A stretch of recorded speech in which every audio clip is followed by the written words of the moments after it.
Venez, on cherche aujourd'hui. De toute façon, les cours, ce n'est pas intéressant et c'est inutile. Voltaire, il est mort et il n'a plus rien à nous apprendre. Allez hop, vous quatre, vous allez en retenue éducative.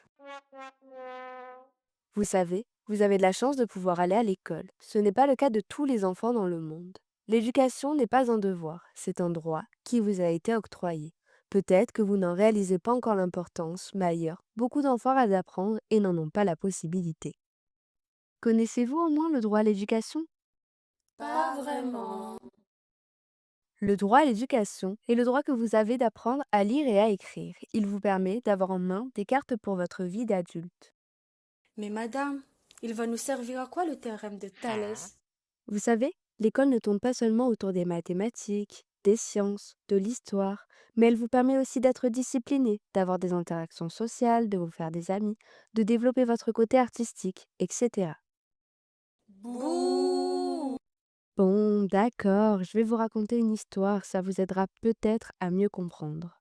À partir de 1882 et sous la proposition de Jules Ferry, qui était à l'époque l'équivalent du ministre de l'Éducation nationale, les lois Ferry ont été adoptées en France.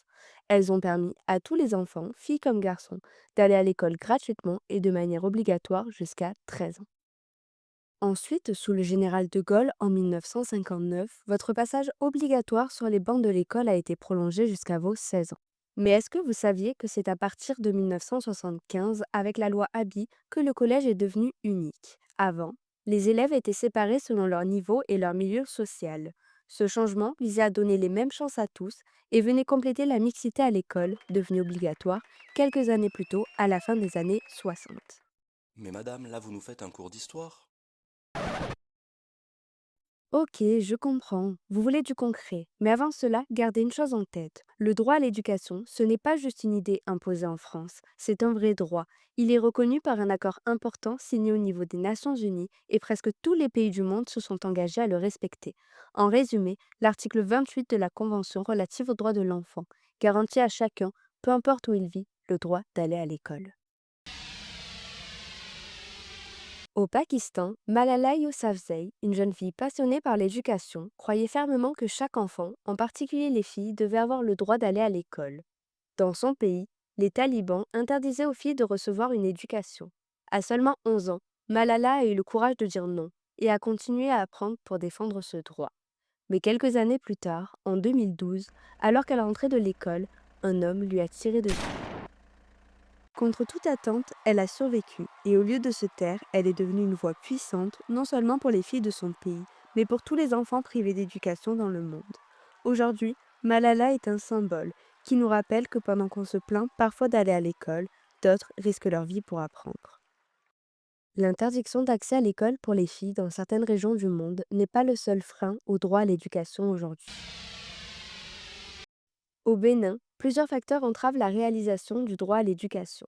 Malgré la gratuité de l'école, les enfants restent une charge financière importante pour les parents en raison des frais annexes, fournitures, déplacements, santé, etc. Beaucoup préfèrent alors les faire travailler dans les champs ou dans les marchés pour qu'ils subviennent eux-mêmes à leurs besoins. L'accès des filles est encore plus compromis. Certains parents, persuadés que l'avenir d'une femme passe par le mariage, n'investissent pas dans leur éducation, même quand ils en ont les moyens. Ils les marient souvent de force, dès le plus jeune âge, pour se décharger de leurs responsabilités, brisant leurs rêves.